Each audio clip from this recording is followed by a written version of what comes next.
जी अस्सलाम वालेकुम, क्या हाल है सब लोग? खैरियत से? पाकिस्तान के अंदर एक खबर गर्दिश कर रही है कि इमरान खान साहब के मैंडेट को रियासत ने मान लिया है, लिहाजा अब रियासत इमरान खान साहब को रिलीफ देती चली जा रही है। क्या ये बात दुरुस्त है या गलत है, ये हम आपको इसी वीलॉग में बताएंगे। और साहबजादा हामिद रजा साहब जो सुन्नी इत्तेहाद कौंसिल के सरबराह हैं, उन्होंने पाकिस्तान तहरीक इंसाफ के 50 MNAs के कागजात जमा करवा दिए हैं। लेकिन अब सवाल यह है कि उस लिस्ट में सिर्फ 50 अरकान क्यों हैं, बाकी जो 45 अरकान हैं वो कहां चले गए हैं, ये भी हम आपको आज के इसी वीलॉग में बताएंगे। और इमरान खान साहब को मजीद एक रिलीफ मिल गया, उनके जज साहब तब्दील हो गए और जज मोहम्मद बशीर की जगह एक ऐसा जज लगाया गया जो मोतदिल मजाज है। और इसे भी ये समझा जा रहा है कि शायद इमरान खान साहब की डील हो गई। अब ये अगर डील हुई है तो किसके साथ हुई है और क्यों हुई है, और क्या पाकिस्तान पीपल्स पार्टी और पाकिस्तान मुस्लिम लीग नून हुकूमत बनाने में कामयाब होंगे या नहीं होंगे, ये भी हम आपको आज ही के वीलॉग में बताएंगे। कल रात पाकिस्तान पीपल्स पार्टी और पाकिस्तान मुस्लिम लीग नून की पार्लिमानी कमेटी का 5वां इजलास था और ये इजलास भी इसहाक डार साहब के घर पे हुआ और इसमें वो मोडेलिटीज तय की जा रही हैं जिसके तहत गवर्नमेंट बनेगी। अब उसके अंदर से कोई खास चीज तो बाहर नहीं निकली और जो कुछ है वो पब्लिकली है, कोई खुफिया चीज अभी तक सामने नहीं आई। लेकिन यह कहा जा रहा है कि आसिफ अली जरदारी साहब और मियां नवाज शरीफ साहब की अब मरी में मुलाकात होगी और उसके बाद कोई एक बहुत बड़ा ऐलान मुतवक्को है। उसके बाद फिर यह हुकूमत बन जाएगी और उसमें पाकिस्तान पीपल्स पार्टी बाकायदा उस गवर्नमेंट का हिस्सा होगी। और यह भी इंफॉर्मेशन निकल रही है कि जो आईनी ओहदे हैं उनको अब 50-50 कर लिया गया है। यानी अगर पाकिस्तान पीपल्स पार्टी सेनेट में अपना चेयरमैन लाना चाहती है तो स्पीकर यहां पे कौमी असम्बली का वो पाकिस्तान मुस्लिम लीग नून के पास होगा और सदर साहब हो सकते हैं आसिफ अली जरदारी साहब बन जाए और उसके बाद जो गवर्नर्स हैं वो सारे के सारे पाकिस्तान मुस्लिम लीग नून के पास होंगे। ये सेटलमेंट जाहिर है आसिफ अली जरदारी और मियां नवाज शरीफ साहब मिलकर ही करेंगे और उसी के बाद ये अनाउंसमेंट होगी। लेकिन यहां पर एक चीज़ बहुत ज़्यादा गर्दिश कर रही हुई चीज़ ये है कि लियाकत अली चट्टा साहब की वजह से पाकिस्तान मुस्लिम लीग नून और पाकिस्तान पीपल्स पार्टी गवर्नमेंट बनाने में कामयाब हो रहे हैं। क्योंकि अगर लियाकत अली चट्टा साहब ना बोलते तो शायद मियां नवाज शरीफ साहब ने यह फैसला कर लिया था कि हम अपोजिशन में बैठेंगे। लेकिन जब चट्टा साहब बोले और उसके बाद यह पता चला कि पाकिस्तान मुस्लिम लीग नून के पास जो 12 सीट्स हैं रावलपिंडी डिवीजन की, वो चैप्टर भी खुल जाएगा और अगर वो चैप्टर खुल गया तो 12 सीट्स ये पाकिस्तान मुस्लिम लीग नून के हाथ से निकल जाएंगी। और ये एक इंप्रेशन भी आ रहा था कि अगर ये वफाक में गवर्नमेंट नहीं बनाते तो पंजाब के अंदर भी फिर हुकूमत पाकिस्तान मुस्लिम लीग नून नहीं बना सकेगी। धांधली सिर्फ कौमी असम्बली की सीट्स पे नहीं हुई बल्कि पंजाब की सीट्स पे भी हुई हैं और अगर पंजाब की सीट्स भी खुल गई, वहां भी फॉर्म 45 बाहर लाए गए और उनको जमा तफरीक करके देखा गया तो हो सकता है पाकिस्तान मुस्लिम लीग नून की 50, 60, 70 बल्कि 100 सीटें चली जाएं। और अगर वहां से वो सीट चली गई तो फिर पाकिस्तान मुस्लिम लीग नून पंजाब के अंदर भी हुकूमत बनाने के काबिल नहीं रहेगी। तो एक परसेप्शन ये क्रिएट हो रहा है कि लियाकत अली चट्टा साहब के बोलने की वजह से पाकिस्तान मुस्लिम लीग नून और पाकिस्तान पीपल्स पार्टी दोनों गवर्नमेंट बनाने पर रजामंद हो गए हैं, क्योंकि उन्हें यह महसूस हुआ कि अगर ये चैप्टर खुल गया तो फिर हम इस काबिल नहीं रहेंगे कि हम किसी जगह पे भी हुकूमत बना सके। फिर सिंध की सीट्स भी खुलेंगी और अगर सिंध की सीट्स भी खुल गई तो वहां पे फिर पाकिस्तान पीपल्स पार्टी अपने मैंडेट को संभाल नहीं सकेगी। तो ये एक मजबूरी सी लग रही है पाकिस्तान पीपल्स पार्टी और पाकिस्तान मुस्लिम लीग नून की, जिसकी वजह से अब ये गवर्नमेंट बनाने के करीब पहुंच गए हैं और आने वाले चंद घंटों के अंदर ये अनाउंसमेंट हो सकती है कि अब पाकिस्तान पीपल्स पार्टी और पाकिस्तान मुस्लिम लीग नून दोनों ऑन बोर्ड हैं और ये दोनों मिलकर हुकूमत बना रहे हैं, जिसके बाद सूबों के अंदर भी हुकूमतें होंगी इनकी और वफाक के अंदर भी इनकी हुकूमत होगी। तो बहरहाल इन दोनों को लियाकत अली चट्टा साहब को मुबारकबाद पेश करनी चाहिए और उनका शुक्रिया अदा करना चाहिए जिसकी वजह से ये कंसेंसस पे पहुंचे। अगर वो ना बोलते तो शायद आज कंसेंसस ना होता। इसके साथ साथ पाकिस्तान तहरीक इंसाफ ने, क्योंकि कल सुन्नी इत्तेहाद कौंसिल के साथ सेटलमेंट कर ली थी और उसके बाद साहबजादा हामिद रजा साहब ने इलेक्शन कमीशन में 50 अरकान की एक फहरिस्त भी जमा करवा दी है और उस पर उन्होंने क्लेम कर लिया कि हमें मखसूस सीटें अब दी जाएं।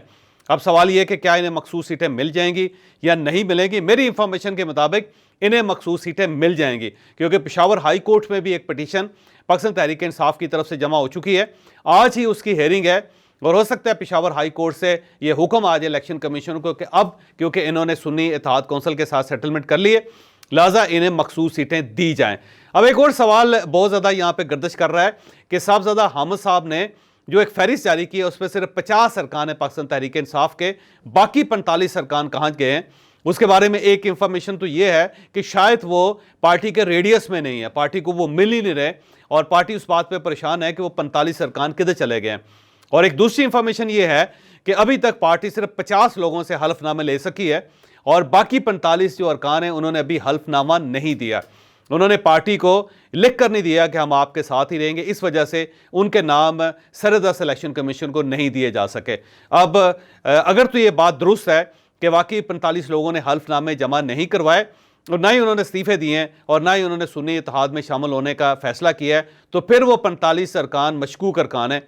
और अगर ऐन वक्त पे वो पाकिस्तान मुस्लिम लीग नून ज्वाइन कर जाते हैं तो उसके बाद फिर मियां नवाज शरीफ साहब अकेले हुकूमत बनाने के काबिल हो जाएंगे। लेकिन अब सवाल यह कि क्या मियां नवाज शरीफ साहब उस सूरत में भी अकेले हुकूमत बनाएंगे? मेरा ख्याल है नहीं। फिर वो पाकिस्तान पीपल्स पार्टी को फिर भी वो कैरी करेंगे, लेकिन पाकिस्तान पीपल्स पार्टी उसके बाद कमज़ोर हो जाएगी, फिर वो अपने मुतालबात मनवाने में पूरी तरह कामयाब नहीं हो सकेगी। फिर हो सकता है मियां नवाज शरीफ साहब सेनेट की चेयरमैनशिप भी अपने पास रख लें और स्पीकर कौमी असम्बली की सीट भी अपने पास रख लें, और ये भी मुमकिन है कि फिर ऐवान सदर में भी वो अपने सदर को बिठा लें। तो ये ऐन मुमकिन है कि 45 अरकान ऐन वक्त पे पाकिस्तान तहरीक इंसाफ का साथ छोड़ के पाकिस्तान मुस्लिम लीग नून को ज्वाइन कर लें, क्योंकि अभी तक वो पार्टी के रेडियस में नहीं है, और अगर हैं तो उन्होंने हल्फ देने से इनकार कर दिया है। तो ये एक अलार्मी किस्म की सूरत हाल है पार्टी के अंदर। अब यहाँ पे एक और जो खबर गर्दिश कर रही है कि अब पाकिस्तान तहरीक इंसाफ के लिए हवाओं का रुख बदल चुका है और अब इन्हें धड़ाधड़ रिलीफ मिल रही है। मैं इस चीज़ से इत्तफाक करता हूँ क्योंकि कल जो जज मोहम्मद बशीर हैं, जो नैब के जज थे, और उन्होंने इमरान खान साहब का केस सुनना था, बल्कि वो सुन भी रहे थे 190 मिलियन पाउंड का केस। उन्होंने पहले एक दरख्वास्त दी कि मेरी रिटायरमेंट 14 मार्च को है, तो उससे पहले पहले जितना मेरा टेन्योर रह गया उसे छुट्टी तस्वर किया जाए, लेकिन उन्हें छुट्टी नहीं मिल रही थी। कल उनकी छुट्टी सैंक्शन हो गई और उनकी जगह जज नासिर जावेद राना साहब को अपॉइंट कर दिया गया। और जज नासिर जावेद राना साहब के बारे में आम राय ये है कि वो थोड़े से लीनियंट हैं और वो बहुत ज़्यादा सख्ती अपने फैसलों में नहीं करते। दूसरा, वो केस बड़ी आसानी से थोड़ा थोड़ा करके चलाते हैं, उन्हें बहुत ज़्यादा जल्दी नहीं होते। तो अब जिस जज को तैनात किया गया उसका मतलब ही यह है कि अब पाकिस्तान तहरीक इंसाफ को इस मामले में भी रिलीफ मिल रहा है। और अब इमरान खान साहब का जो केस 190 मिलियन पाउंड का केस है वो अब बहुत तेज़ी से नहीं चलेगा। इसी तरह जो उनके खिलाफ 9 मई के केसेस बने थे वो भी अब ताख़ीर का शिकार हो रहे हैं। तो ये इससे ये महसूस होता है कि जो ही इलेक्शन हुए और उसके रिजल्ट सामने आए तो इमरान खान साहब को अब रिलीफ मिलना शुरू हो गया। इसके साथ साथ अगर ये देखा जाए तो इमरान खान साहब के जो साथी हैं उनकी ज़मानतें भी धड़ाधड़ हो रही हैं। पहले अली अमीन गंडापुर साहब को राहदारी ज़मानत मिल गई, फिर उसके बाद फैसल जावेद साहब को पेशावर हाई कोर्ट से राहदारी ज़मानत मिल गई। अब मियां असलम इकबाल साहब के बारे में सुन रहे हैं कि उनको भी ज़मानत मिलने वाली है, फिर हमाद अजहर साहब को भी ज़मानत मिलने वाली है, फिर तैयबा राजा साहबा की ज़मानत हो चुकी है और उसके बाद सनम जावेद साहबा का भी इम्कान पैदा होता हुआ नज़र आ रहा है। फिर डॉक्टर यास्मीन राशिद साहबा जो हैं उनकी ज़मानत भी इस वक्त प्रोसेस हो रही है और वो ये प्ली ले रही हैं कि मैं बुज़ुर्ग हूँ और बीमार हूँ और मुझे मौका दिया जाए कि मैं अपने घर पे इलाज करवा सकूँ। तो मेरी इंफॉर्मेशन ये है कि यास्मीन राशिद साहबा को भी रिलीफ मिल जाएगा। फिर मियां महमूदुर रशीद साहब जो हैं उनकी दरख्वास्त भी एक पेंडिंग है, उसके ऊपर भी एक्टिविटी होने लगी है और शायद मियां महमूदुर रशीद साहब को भी घर जाने का मौका मिल जाए। फिर उमर चीमा साहब जो हैं उन्हें भी अब रिलीफ मिलने का चांस मिल चुका है। और इसके साथ साथ अगर कुछ और लोग देखें जिसमें हामिद रज़ा साहब थे, वो ज़ेरे ज़मीन थे, अब वो सामने आ गए और उन्हें किसी ने गिरफ्तार नहीं किया। फिर कामरान बंगश साहब जो थे वो भी ज़ेरे ज़मीन थे और उनको भी बार बार पकड़ा जा रहा था, लेकिन अब उन्हें गिरफ्तार नहीं किया जा रहा। तैमूर झगड़ा साहब जो अब बाकायदा प्रेस कॉन्फ्रेंस कर रहे हैं और इस्लामाबाद में भी वो नज़र आते हैं, लेकिन उनको भी अब कोई शख्स गिरफ्तार नहीं कर रहा। उससे पहले उमर अयूब साहब 26-27 केस थे उनके ऊपर और एक ही दिन में 23 ज़मानतें उनकी भी हो गई और अब वो भी इस्लामाबाद में कल थे और यहाँ पे उन्होंने प्रेस कॉन्फ्रेंस की और किसी ने उनको नहीं रोका। तो अगर इन सारी चीज़ों को देखा जाए तो हम ये कह सकते हैं कि हवाओं का रुख बदल गया और अब पाकिस्तान तहरीक इंसाफ को ठीक ठाक रिलीफ मिल रहा है। कुछ लोगों का ये भी कहना है कि रिलीफ तो उस दिन मिलेगा जब मुराद सईद साहब बाहर आएंगे और उसे स्टेट गिरफ्तार नहीं करेगी। तो मेरा ख्याल है कि उस लेवल तक शायद रिलीफ ना मिल सके, लेकिन इसके अलावा जो मैक्सिमम लोग ज़ेरे ज़मीन थे अब वो सामने आना शुरू हो गए और उनको अब कोई गिरफ्तार नहीं कर रहा। जबकि उससे पहले ये होता था कि कोई शख्स अगर बाहर आता था तो उसे फौरी तौर पर एक दूसरे केस में गिरफ्तार कर लिया जाता था। लेकिन अगर आप थोड़ा सा गौर करें तो पिछले 15 दिनों में आपको इस किस्म के वाक़यात होते हुए नज़र नहीं आ रहे। तो इसका मतलब यही हो सकता है कि इमरान खान साहब को रिलीफ मिल रहा है। अब अगला सवाल ये है कि क्या कोई गिव एंड टेक हुआ है? इसका सरहद से कुछ नहीं कहा जा सकता, लेकिन जहाँ तक गट फीलिंग है मेरा ख्याल ये है कि उनके साथ एक गिव एंड टेक हुआ है। और गिव एंड टेक ये है कि वो पाकिस्तान तहरीक इंसाफ की खैबर पख्तूनख्वा के अंदर गवर्नमेंट बनाएंगे और वो गवर्नमेंट ज़रा लीनियट व्यू रखेगी, वो वफाक के ऊपर यलगार नहीं करेगी, वो उसके ऊपर हमला नहीं करेगी। और अली अमीन गंडापुर साहब शुरू के अंदर जब वो हल्फ उठाएंगे तो वो तकरीर करके इस चीज़ का ऐलान करेंगे कि पाकिस्तान क्योंकि मुतहम्मल नहीं है इस किस्म की यलगार का, तो हम सरदस्त कोई इस किस्म की एक्टिविटी नहीं कर रहे। हम चाह रहे हैं कि पाकिस्तान की इकॉनमी बेहतर हो, लेकिन हम पुरअमन एहतजाज करते रहेंगे। तो इस किस्म की तकरीर अली अमीन गंडापुर साहब आपको करते हुए नजर आएंगे आने वाले दिनों में।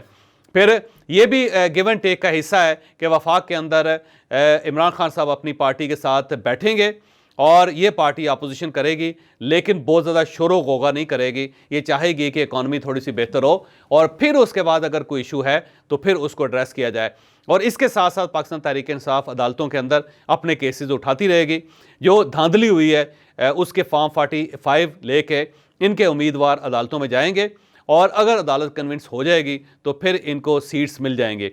यहाँ पे एक और वाक़या जो कल हुआ था वो कि शुएब शाहीन साहब की दरख्वास्त के ऊपर, बल्कि जो पाकिस्तान तहरीक इंसाफ के वो उम्मीदवार जो हारे हैं यहाँ इस्लामाबाद से, उनकी दरख्वास्तों पर इस्लामाबाद हाई कोर्ट ने पाकिस्तान मुस्लिम लीग नून के तीनों जो अरकान असम्बली हैं वफाक से, उनकी सीटें फौरी तौर पर रोक ली हैं, उनके नोटिफिकेशन वापस हो गए हैं और अब ये सीटें आलमोस्ट खाली हैं। और अब अगर शुएब शाहीन साहब या उनके जो साथी हैं वो अगर फॉर्म 45 जमा करवा देते हैं और वो इस्लामाबाद हाई कोर्ट को कन्विंस कर देते हैं तो फिर शायद ये तीनों सीटें भी मियां नवाज शरीफ साहब के हाथ से निकल जाएं।